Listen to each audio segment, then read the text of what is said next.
जय श्री कृष्णा। राधे राधे। आज फाल्गुन मास के कृष्ण पक्ष की एकादशी तिथि है और इस एकादशी पर हमें एकादशी महात्म्य जरूर सुनना चाहिए। तो आइए हम कथा श्रवण करते हैं। बोलिए लक्ष्मी नारायण भगवान की जय, बोलिए तुलसी शालिग्राम की जय, बोलिए विष्णु भगवान की जय। युधिष्ठिर महाराज बोले, फाल्गुन के कृष्ण पक्ष में जो एकादशी होती है उसका क्या नाम है? हे वासुदेव, वह मुझसे प्रसन्न होकर आप कहिए।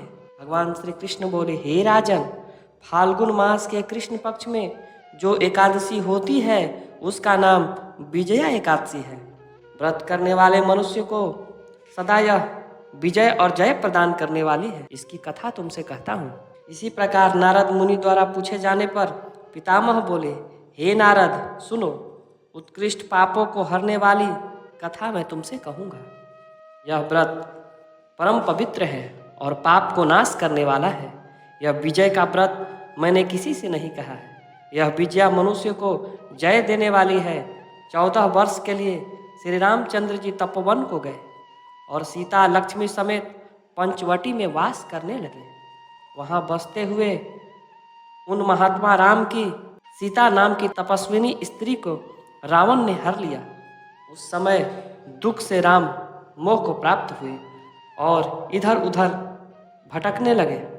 उन्होंने मृत प्राय जटायु को देखा और वन में घूमते हुए उन्होंने कबंध राक्षस को मारा। वह सब रहस्य कहकर मृत्यु को प्राप्त हुआ और सुग्रीव के द्वारा रामचंद्र की मृत्यता हुई और रामचंद्र के लिए वानरों की सेना इकट्ठा हुई। इसके बाद लंका की अशोक वाटिका में हनुमान जी ने माँ जानकी को देखा। श्री रामचंद्र जी का अंगूठी सीता जी को दिया। फिर वापस आकर रामचंद्र जी से वहाँ का सारा वृत्तांत कह सुनाया। राम जी की हनुमान जी के वचन सुनकर सुग्रीव की सम्मति के साथ यात्रा को चले। वानर जिनको प्यारे हैं ऐसे श्री रामचंद्र जी वानरों सहित समुद्र के किनारे आकर उसे कठिनाई से पार जाने योग्य देख विस्मित हो गए और फिर उत्फुल्लित नेत्र होकर लक्ष्मण से बोले, हे सौमित्र, कौन सा पुण्य करके यह समुद्र उतरा जा सकता है? यह अगाध समुद्र जल से पूर्ण है और भयानक जल जीवों से भरा हुआ है। कोई उपाय दिखाई नहीं देता है जैसे यह सुख से पार उतरने योग्य हो जाए। तब लक्ष्मण बोले, हे महाराज, आदिदेव और पुराणों पुरुषोत्तम आप ही हो। इस द्वीप के माध्यम से वक्दालभ्य नाम के मुनि निवास करते हैं।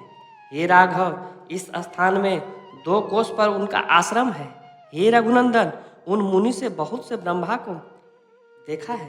हे राजेंद्र, वहाँ जाने से उन श्रेष्ठ मुनि से पूछिए। लक्ष्मण का यह अति सुंदर वचन सुनकर रामचंद्र जी वक्दालभ्य मुनि के दर्शन को गए और दूसरे विष्णु के समान बैठे हुए मुनि को प्रणाम किया। मुनि राम को पुराण पुरुषोत्तम जानकर बोले, हे राम, तुम्हारा आगमन कैसे हुआ है?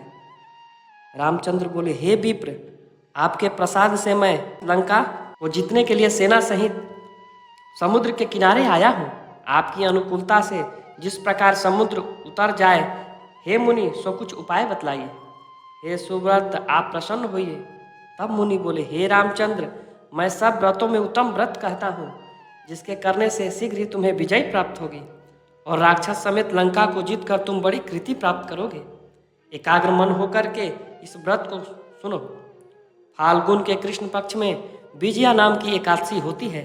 हे राम, उसका व्रत करने से तुम्हें विजय प्राप्त होगी। निसंदेह वानर समेत समुद्र के पार उतरोगे। उस व्रत की विधि सुनो। 10वीं का दिन जब आए तब सोने का या चांदी का या तांबे का अथवा मिट्टी का एक कलश बनाओ।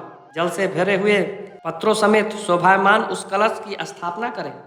उसके ऊपर सोने की बनी हुई नारायण की मूर्ति स्थापित करें और एकादशी के दिन प्रातःकाल स्नान करें।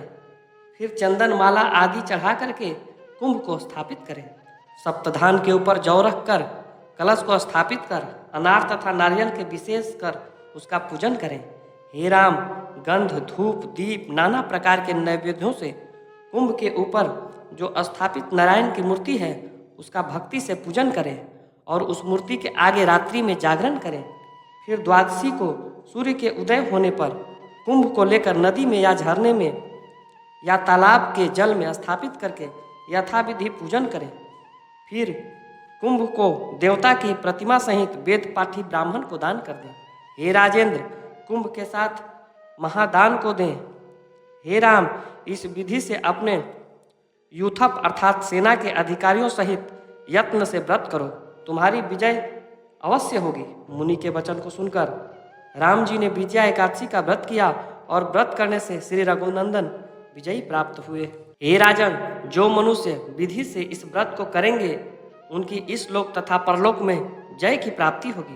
ब्रह्मा ने नारद मुनि से कहा, हे पुत्र, इस कारण से व्रत करना चाहिए। इसके पढ़ने अथवा श्रवण करने से वाजपेयी यज्ञ का फल प्राप्त होता है।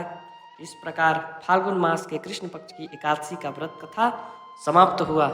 आइए अब हम इस एकादशी पे एक भगवान विष्णु की बड़ी ही दुर्लभ कथा का श्रवण करते हैं। एक बार भगवान विष्णु और योग माया गरुड़ पर बैठकर कैलाश पर्वत पर गए। द्वार पर गरुड़ देव को छोड़कर श्री हरि और योग माया भगवान शिव से मिलने अंदर चले गए। तब कैलाश की प्राकृतिक शोभा को देखकर गरुड़ भगवान मंत्र मुग्ध हो गए। तभी उनकी नजर एक खूबसूरत छोटी सी चिड़िया पर पड़ी। चिड़िया काफी सुंदर थी।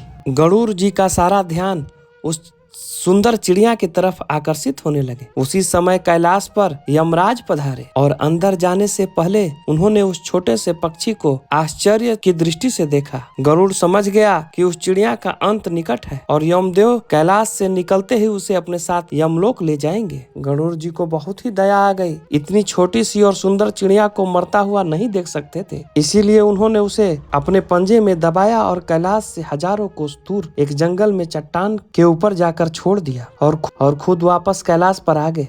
आखिरकार जब यम बाहर आए तो गरुड़ ने पूछ ही लिया कि आपने उस चिड़िया को इतना आश्चर्य भरी नजरों से क्यों देखा था। तब यम बोले, गरुड़, जब मैं उस चिड़िया को देखा तो जो मुझे ज्ञात हुआ कि वह चिड़िया कुछ ही पल के बाद यहाँ से हजारों कोस दूर एक नाग द्वारा खा ली जाएगी। मैं सोच रहा था कि वो इतनी जल्दी इतनी दूर कैसे जाएगी, पर अब जब वो यहाँ नहीं है तो निश्चित ही वह मर चुकी होगी। गरुड़ समझ गए कि मृत्यु टाले नहीं टलती है, चाहे कितनी भी चतुराई की जाए। इसीलिए श्री कृष्ण कहते हैं, करता तू वह है जो तू चाहता है, परंतु होता वह है जो मैं चाहता हूँ। कर तू वह जो मैं चाहता हूँ, फिर होगा वो जो तू चाहेगा। इस प्रकार एकादशी व्रत का कथा संपन्न हुआ। मिलते हैं नेक्स्ट वीडियो में, तब तक के लिए सभी को जय श्री कृष्ण।